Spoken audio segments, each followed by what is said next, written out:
la última parte de lo que hemos venido hablando de la Navidad. Hablamos de María, hablamos de que cuando María, el ángel anunció, hablamos del pesebre la semana pasada, pero tratando de sacar reflexiones para este momento, para nuestras vidas, ¿no? Y hoy vamos a ver un episodio muy celebrado por nosotros los hispanos, los Reyes Magos. ¿Quién no le celebraron eso? Que los Reyes Magos, que vienen los Reyes Magos, y todavía se celebra. Y como tenemos público infantil, pues tenemos que evitar algunos comentarios porque se celebran los Reyes Magos y llegan los Reyes y los regalos, y a uno lo criaron así. Pero vamos a verlo en la Biblia. Quiero que busque Mateo capítulo 2. Mateo 2, busque Mateo 2 y vamos a mirarlo ahí rapidito. Y quiero que reflexionemos sobre esto. Quiero mostrarle 3 cosas importantes sobre ese episodio. Busque Mateo 2, no lo vamos a leer todo, pero sí vamos a buscar el versículo 10. Vamos a leer Mateo 2, versículo 10, y dice: y al ver la estrella se regocijaron con muy grande gozo, hablando de estos magos. Y al entrar en la casa, vieron al niño con su madre María, y postrándose lo adoraron. ¿Adoraron a quién? A Jesús. Esto debo aclararlo porque a veces se toma esta escena y se dice que ellos fueron y adoraron también a José y a María. No, dice que adoraron a Jesús. Y versículos anteriores dice que los magos le preguntaron alrededor dónde estaba Jesús, porque había nacido el rey de los judíos y venían a adorarlo. De manera que fue a Jesús quien adoraron. Y dice la Biblia que postrándose, o sea, arrodillándose, lo adoraron. Pero ¿cómo lo adoraron?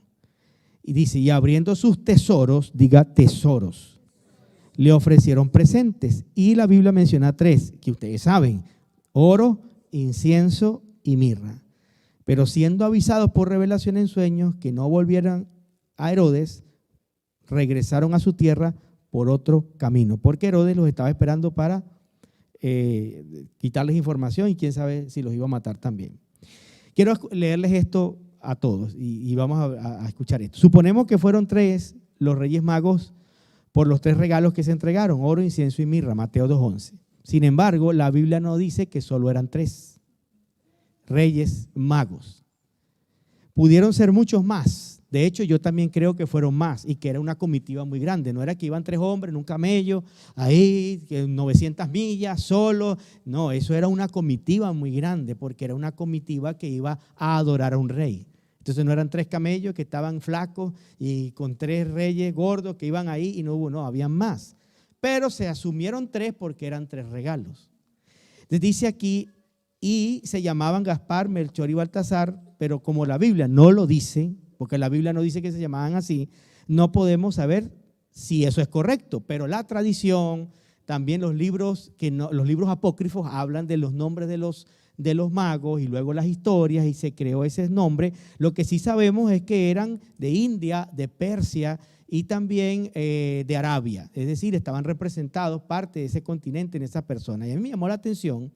Y aquí empiezo con esta reflexión, que es que Dios escoge a 3 magos, entendiendo que no eran magos de magia.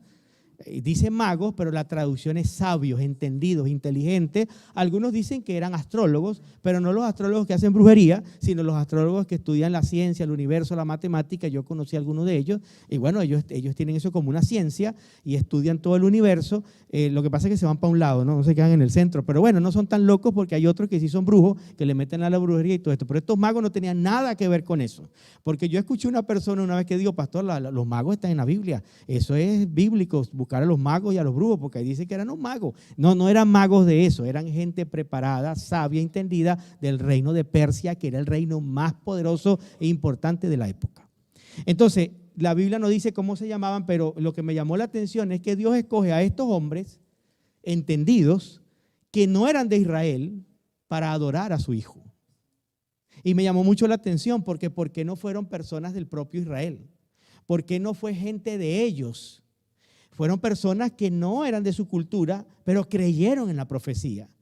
Y los escogió para adorar a ese niño que era el Hijo de Dios. Y esto me enseña a mí, me recuerda que a veces la gente que está cerca no puede ver las cosas buenas que tiene en casa. Y a veces Dios tiene que usar gente que está afuera para reconocer lo bueno que Él ha hecho. A veces somos buenos para reconocer lo que está afuera, pero no lo que tenemos cerca. Y como el Señor sabía eso, por eso es que nadie es profeta con honra en su propia tierra. Él busca a estas personas que no eran propias de ellos para adorar al rey y nos deja una enseñanza. Y para mí, era como una señal de lo que iba a suceder después, de que las naciones todas iban a venir ante Jesucristo, no solamente los judíos.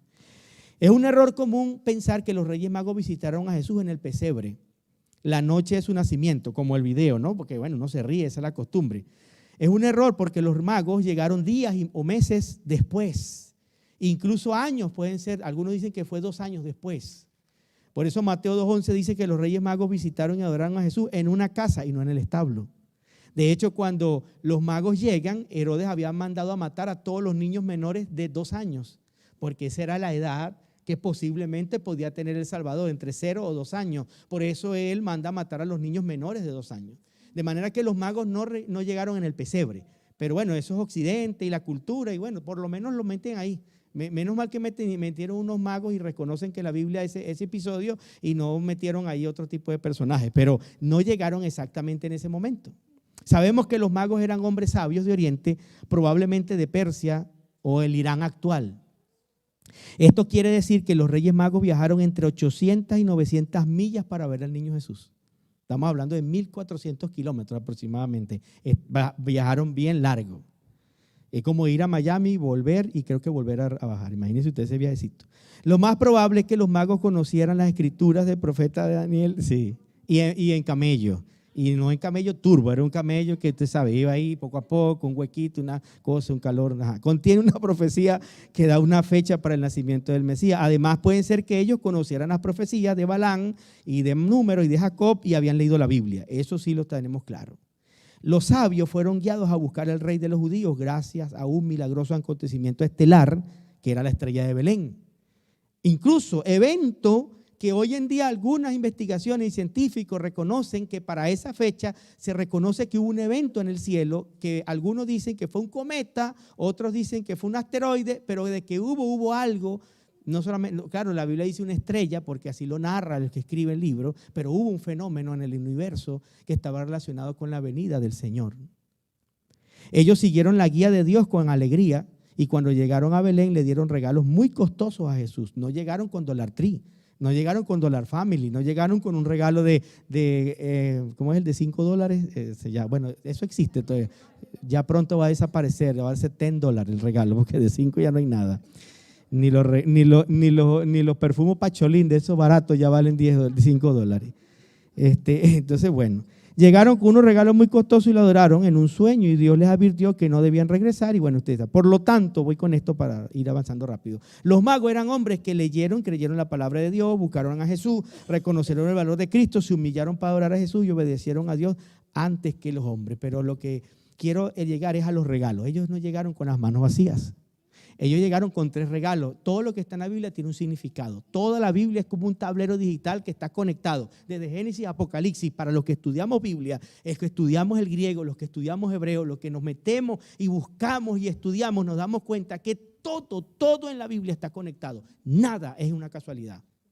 Y esos 3 regalos que quedaron ahí reseñados no fueron porque el autor del evangelio estaba trasnochado y se ocurrió contar una historia de unos magos. Tiene un significado. ¿Cuáles fueron los regalos? 3, diga conmigo, oro, incienso y mirra.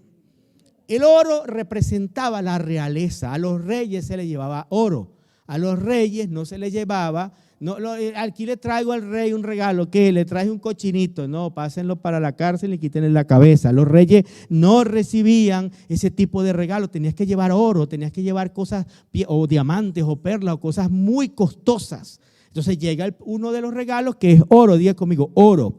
El oro representa la realeza de Jesucristo. En el oro ellos estaban reconociendo que quien estaba en esa casa era un rey. Y quien está hoy con nosotros es un rey. Y quien estará con nosotros es un rey. Y el Cristo que regresará al final de los tiempos no es el Cristo del pesebre, es el Cristo rey que vendrá a juzgar a los vivos y a los muertos y a establecer su reino. A ese rey es que estamos esperando. Por eso ellos dicen, venimos a adorar al rey. Y le llevan oro, que habla de esa naturaleza. Y esto es muy importante entenderlo, porque Jesús es rey y ellos reconocieron eso. Y ese oro María no lo puso en un altar para decir, oh, santo oro que me trajeron los magos. No, ese oro que costaba, que era valioso, fue el sustento seguramente de José y María cuando estuvieron 2 años exiliados en Egipto. ¿De qué vivieron? Pues del oro que le llevaron los magos. Porque Dios provee para su propósito. Dios provee cuando tú estás en el propósito. Cuando tú caminas en el propósito de Dios, no te va a faltar nada. No estoy diciendo que te va a sobrar todo y que vas a ser rico por ser cristiano y traer una ofrenda, porque eso no es cierto. Pero sí te puedo decir que si tú sirves a Dios y amas a Dios y trabajas duro, Dios te va a llevar de menos a más, de menos a más, porque Dios siempre bendice a la gente que se esfuerza, que trabaja y que le sirve a Él. El segundo regalo fue incienso. ¿Qué significa el incienso? El incienso era un reconocimiento de su divinidad. Hoy en día muchas culturas, religiones, iglesias usan incienso en sus reuniones. Las usan porque el incienso siempre ha sido, desde la época antigua, un aroma que se desprendía para los actos de adoración. Y el incienso representaba, cuando ellos le dan eso, le están representando, tú eres rey, pero también eres divino, también eres Dios y venimos a adorarte. Eso representaba la divinidad. Y el último regalo era la mirra. Diga conmigo, mirra. La mirra representaba su humanidad. La mirra era con lo que embalsamaban y perfumaban a los muertos. Ellos estaban ya adelantándose proféticamente a que Jesús iba a morir como un ser humano y que iba a ofrecer su vida por nosotros. ¿Qué nos enseñan estos 3 regalos a nosotros? Varias cosas. Lo primero, cada regalo nos enseña a adorar a Dios en 3 dimensiones. Porque si ellos lo hicieron, nosotros tenemos que aprender de los magos, no solamente a recordarlo en el cuadro de la Navidad o en el video que vimos, sino cómo lo llevamos a la práctica de la vida cristiana. Número 1, cuando ellos le llevan oro a Jesús, nos está enseñando que cada creyente tiene que honrar a Cristo como Rey y a su iglesia. Porque la iglesia es el cuerpo de Jesucristo. Yo estoy sorprendido por la cantidad de definiciones que se ven en las redes sociales sobre qué es la iglesia es esto, la iglesia es aquello, y yo respeto algunas definiciones, otras son simplemente de verdad cosas que no provocan ni verlas, pero lo que yo sí les puedo decir es que en la Biblia dice que la iglesia es el cuerpo de Cristo. Y cuando ellos llevaron oro ante Cristo, estaban llevando oro ante la majestad de Él como Rey, nos enseña que si nosotros somos cristianos verdaderos, tenemos que honrar a Cristo y tenemos que honrar la iglesia que representamos. Y que usted, cuando viene a la iglesia, cuando viene a adorar a Dios, uno de los elementos que usted debe entender en su adoración es que ese oro representa las cosas buenas que tú puedes poner al servicio del Señor y al servicio de su iglesia. Representa cuánto vale para ti la iglesia, cuánto vale para ti el ministerio, cuánto vale para ti la obra del Señor, porque a Cristo como Rey se le honra. Y si se le tiene que honrar a Él, se tiene que honrar a la iglesia, porque esta iglesia y toda iglesia que ama a Jesús es el cuerpo de Cristo, dice la palabra de Dios. Entonces nosotros tenemos que aprender a adorar al Señor en la dimensión del oro, que es ofrecerle a Dios siempre lo mejor de lo que somos, de lo que tenemos y de lo que podemos. La gente a veces critica las ofrendas, critica el diezmo, y yo entiendo por qué lo critican, porque hay tanta gente que se ha enriquecido y que hay tanta gente no, porque no voy a hablar en general. Hay algunas personas que han hecho mal uso, hay algunas personas que han tomado mal el principio, pero yo quiero decirle una cosa. Hay algo tan bíblico como la oración, como la fe. Hay algo tan bíblico como todo eso, que es el dar. El dar es un principio del reino de Dios. Cuando usted aprende a honrar a Dios con sus bienes, porque Él es rey, usted recibe bendición de ese rey. Recibe favor. La Biblia está llena de gente que ofrendó, de gente que dio, y entonces muchas veces nos han querido decir que no tenemos que ofrendar nada material porque eso ya Cristo lo hizo en la cruz. Cristo dio la vida por ti, pero Él nos llama a presentarnos a Él y reconocerlo como Rey. Entonces, lo primero que usted tiene que entender, abrace a alguien y dígale esta palabra: adora a Dios como un Rey, hónralo como se merece, como la realeza. Hay gente que trata a Dios o a su iglesia como cualquier cosa, y eso está mal. No es porque lo que tú des, si es lo que tú tienes y puedes ser muy humilde, aún ese dólar que tú tienes, que traes a la iglesia y es lo que te queda, si eso es tu mejor ofrenda, Dios va a bendecir ese dólar. Pero cuando tú eres una persona que tiene algo mejor que dar y siempre buscas lo peor para traerlo a la iglesia, tú no estás honrando a Dios como la Biblia dice. Ni a su casa, ni yo tampoco. Jesús no honró la ofrenda de la viuda porque dio una monedita de pobre. ¿Sabe por qué la alabó? Porque era todo lo que ella tenía. Yo he conocido gente muy escasa de recursos que ha honrado mi vida y la iglesia con lo poco que tienen. Y para mí, esas personas son realmente ricas y millonarias delante de Dios, porque dan de lo mejor que tienen, aunque sea poco. Porque mire, ir a la casa suya y que usted me dé café es bonito. Además, tiene que darme café porque yo bebo café todo el día, gloria a Dios. Pero el punto es, pero hermano, qué hermoso es, porque yo lo viví, ir a una casa de una gente humilde que te recibía porque tú ibas y que sacaban de su café que les quedaba, te decían, ay, me queda este poquito, y te compartían lo poco contigo. Uno se sentía tan valorado y tan respetado, porque cuando tú tomas de lo poco y das lo mejor de ti, eso realmente honra a Dios y bendice a la gente que está a tu lado. No lo que te sobra. Lo que te sobra lo puede dar cualquiera, lo que importa lo da la gente que ama a Dios. El segundo regalo, que es el incienso, nos enseña a ser adoradores de Dios. Dios está esperando tu adoración. ¿Qué llevaron ellos? Incienso. ¿Qué significa eso? Adorar la divinidad. Dios quiere tu adoración, como los magos. Dios quiere que seamos adoradores, que adoremos con nuestro cuerpo, con nuestras canciones, con nuestra mente, con nuestra vida, con nuestra alma. La adoración es tan importante. ¿Por qué Jesús aceptó eso? ¿Por qué fuera necesario? Porque tenía que quedar claro que estaba en esa casa o en el pesebre era el Rey de Reyes y Señor de Señores. Quiero que abrace a alguien y diga, Dios está esperando a tu adoración. Hay gente que dice, Dios me ama y Él no pide nada a cambio. ¿Quién nos enseñó eso? No, es que el amor es así. Y si es verdad que nosotros nos amamos y no hacemos por interés, todo el que ama espera ser amado. Y Dios sí está esperando de ti que le respondas a su amor, que le respondas a Él con adoración. ¿Cuál adoración, pastor? Tu asistencia al servicio, tus oraciones, tus cantos, tu adoración de sacerdote. ¿Qué le entregas tú a Dios? Para adorarlo a Él. Yo siempre le he enseñado a la gente que es líder, no es lo que damos aquí.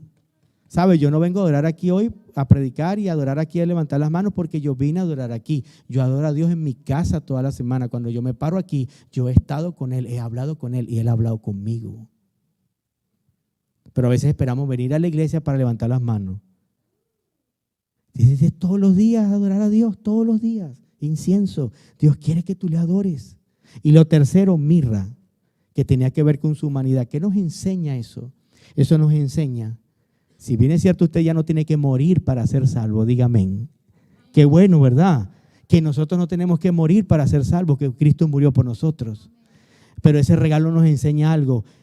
Si vas a adorar a Dios, hónralo y adóralo con tu propia vida. Pastor, pero usted no está diciendo que ya no hay que morir para ser salvo. No, claro que no. Pero hay algo que sí podemos hacer con nuestra vida para adorarlo. ¿Sabe qué? Servirle. Con nuestros talentos, con nuestra vida, con nuestras fuerzas, con nuestras energías. La mirra que ahora tú vas a dar no es para envolver el cuerpo de Cristo al sepulcro, porque Él ya resucitó. La mirra en el día de hoy es dar de nuestra humanidad para la gloria de Dios. Es el tiempo que das para la iglesia, para predicar, para servir, para colaborar. Es cuando ya comienzas a ser una persona que dice, que deja de decir, no tengo tiempo, yo no puedo, una excusa, y dice, yo estoy aquí, yo puedo ayudar, yo puedo colaborar. Eso te va a costar tiempo, sí, pero eso es tu ofrenda, porque todo lo que cuesta podemos llamarlo ofrenda. Si no cuesta, no fue una ofrenda. Y quiero cerrar con este verso que está en pantalla. Miren lo que dice la Biblia de esto. Deuteronomio 16:16 dice, y ninguno se presentará delante de Jehová con las manos vacías. Yo nunca estuve de acuerdo con la canción de Jesús Adrián Romero, y lo dije hace 15 años atrás y algunos me criticaron. Hoy vengo a ti con las manos vacías. Yo nunca estuve de acuerdo con ese tema. Y yo no sé si estoy hablando chino, a lo mejor usted no sabe quién es, pero bueno, olvídese el comentario. Pero el tema es que es un cantante que sacó una canción que se cantaba mucho. Yo vengo a ti con las manos vacías. Pero la Biblia dice, ninguno se presentará delante de mí con las manos vacías, porque siempre va a haber algo que usted le puede dar a Dios. Y por muy pelando que usted esté, que no tenga plata, que no tenga aquello, ¿sabe cuál es la mejor ofrenda que Dios está esperando de nosotros? Nuestra vida misma. Entonces nunca digas yo no tengo nada que darle a Dios, porque tú mismo eres la ofrenda más importante para Dios. Entonces nunca venga con las manos vacías ante Dios. Ni yo, ni usted. No solo desde el punto de vista material, estoy hablando desde el punto de vista de servicio, de amor, de respeto, porque siempre mire sus manos así, con fe, porque usted va a entrar un año y tiene que entender que va a entrar un año. Yo no sé qué ve usted en sus manos, a lo mejor le faltan cosas, pero estoy seguro que por lo menos siempre hay 5 panes y 2 peces. Dele gracias a Dios por lo que tiene hoy. Eso que tú tienes que te parece poco, ponlo en las manos de Dios y Dios lo va a multiplicar. Pero siempre hay algo que dar. Y Dios dice, no vengan a mí con manos vacías. Y yo no predico un evangelio de gente que venga a Dios con manos vacías. ¿Sabe por qué? Porque yo tengo muchos años sirviéndole a Dios y por muy miserable y pobre que llegue una persona a la iglesia, además de buscarle trabajo y ayudarlo, si a esa persona la enseñamos a dar, esa persona se empieza a transformar y luego ya no es necesario ayudarlo, puede dar porque está dando. Todo el que da, recibe, dice la Biblia. Y por último está este verso que dice, David dijo, no, sino por precio lo voy a comprar, porque no ofreceré a Jehová mi Dios holocausto que no me cueste nada. Entonces David compró la era y los bueyes por 50 siclos de plata, que era un rialero en aquella época. ¿Qué estaba pasando ahí? Póngase de pie porque si no, no termino. Así ustedes me recuerdan que va a terminar. Ya dije lo que tenía que decir. Porque la gran pregunta la voy a soltar ahorita que quede como reflexión. David iba a comprar un terreno para ofrecer una adoración. Pero el dueño del terreno, cuando vio que era el rey David, obvio, el rey, no, rey, no me pague, ¿qué es con eso? Porque era el rey. ¿Y sabes qué le dijo David? A mí me marcó esto desde que yo lo entendí. Dijo, no, dime cuánto cuesta, porque yo no le voy a dar a Dios cosas gratuitas, sino algo que me cueste, se lo voy a ofrecer a Dios. Y entonces le pagó 50 siclos de plata a Arauna, que era el dueño de esa tierra. Y ahí David edificó un altar que paró la mortandad que había sobre Israel. Hermano, no caigamos en la trampa de que siempre queremos que todo sea gratis, gratis, gratis, gratis, gratis y así no nos cuesta nada lo que hacemos. Porque aunque una cosa sea free, no significa que no vale. Alguien la construyó para ti. Si yo te digo a ti que esas sillas de adelante son gratis, que usted se las puede llevar, no significa que no costaron nada. Significa que alguien trabajó para que tú la tengas. Por eso es que nosotros tenemos que aprender a valorar. Y todo lo que hagamos para Dios, Señor, yo quiero darte cosas que me importen realmente. ¿Sabe cuáles son los regalos que marcan a la esposa o al esposo? Aquellas cosas que uno le da de lo que uno no tiene a veces. ¿Saben? Nosotros hemos pasado temporadas muy difíciles, pero yo trato siempre acá en muchas temporadas que hemos vivido difíciles, pero nunca he llegado a un cumpleaños con las manos vacías. Y ella sabe. Yo recuerdo uno de los cumpleaños más difíciles que fue el primer año que estábamos aquí. Estábamos como el corazón de Jesús, limpio, hermano. Pero venía el cumpleaños. Y yo le dije a una amiga, ¿cuánto cuesta una torta? Un cake. Me dijo, $15 te lo algo. Y yo cargaba 20. Y lo único que yo le di a ella fue eso. Toma, esto es lo que puedo. Y una Pepsi y una Coca-Cola no puede faltar porque cake sin refresco no es cumpleaños. Eso no existe, eso es falso. Y entonces eso fue lo que había. Pero eso fue tan hermoso, no por el cake, sino porque era lo único que yo tenía. Y ella lo recibió con tanto amor porque sabía que lo hice por un sacrificio, no era porque me sobraba. Entonces mi pregunta esta noche es para todos nosotros, ¿cómo está nuestra adoración a Dios en estos 3 niveles como los magos? ¿Te has presentado a Dios con las manos vacías? Entonces cámbialo a partir de hoy. ¿Quieres adorar a Dios? Empieza a hacerlo como lo hicieron ellos, porque Dios sí está esperando adoración. En el pesebre, ¿qué hubo? Adoración. Aunque fue algo tan sencillo, incipiente y loco, un niño en una cosa ahí, en unos animales ahí, pero ahí habían ángeles y habían pastores. Entonces mi punto es, ¿cómo están tus manos ante Dios? ¿Estamos adorando a Dios en esas áreas? Si no lo hemos hecho, reflexionemos cerrando el año. Señor, yo quiero ser un adorador para el año que viene, porque tantas bendiciones que me has dado, yo quiero compartirlas contigo, con la iglesia, con la gente que lo necesita. Cierre sus ojos, adore a Dios para terminar. Ahora yo quiero que usted le dé gracias a Dios con lo más importante. Dele gracias a Dios porque lo salvó, porque lo amó. Dele gracias a Dios porque Él es tan especial. Dele gracias a Dios porque estás vivo, tienes esposa, hijos. Dile, Señor, gracias porque estoy vivo. Tengo trabajo, gracias por conocerte, gracias por el amor de mi familia. Me has dado tanto, Señor. Y dígale conmigo, ore conmigo esta oración, dígale, Señor, perdónanos porque a veces no te damos una correspondencia tanto que hemos recibido. Dígale, Señor, ayúdanos a ser como esta gente que viajó de lejos, se sacrificó y obedeció y te honró a ti. Dile, Señor, quiero honrarte con lo mejor de mi vida. Quiero honrarte con lo mejor de mi ser, de mi tiempo, porque todo te lo debo a ti, Señor. Padre, te adoramos en esta noche y te pido, Señor, que esta palabra guarde nuestro corazón y que nosotros, Señor, nunca más nos presentemos delante de ti con manos vacías, sino con un corazón listo, determinado, y también, Señor, que de aquello que tú nos has bendecido tanto, sepamos honrarte a ti y a tu casa. Gracias porque todo lo que estamos aquí hemos salido adelante. Todo lo que estamos aquí hemos prosperado este año de alguna o de otra forma, Señor. Nos has guardado del mal, nos guardaste de la muerte, del accidente, de la enfermedad. Gracias, Señor. Levante su mano y dele gracias a Jesús. Dele gracias a Jesús. Adore a Jesús.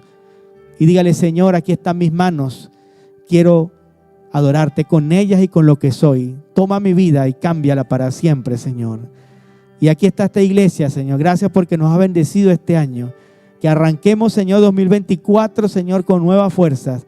Y que tú prosperes a todos los que están en esta iglesia de acuerdo a su ofrenda, a su diezmo, a su trabajo, a los empresarios, los que tienen transporte, los que tienen negocios, los que tienen todos los negocios de esta empresa crezcan en el nombre de Jesús.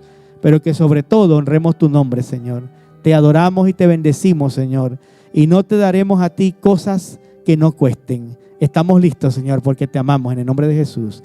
Amén.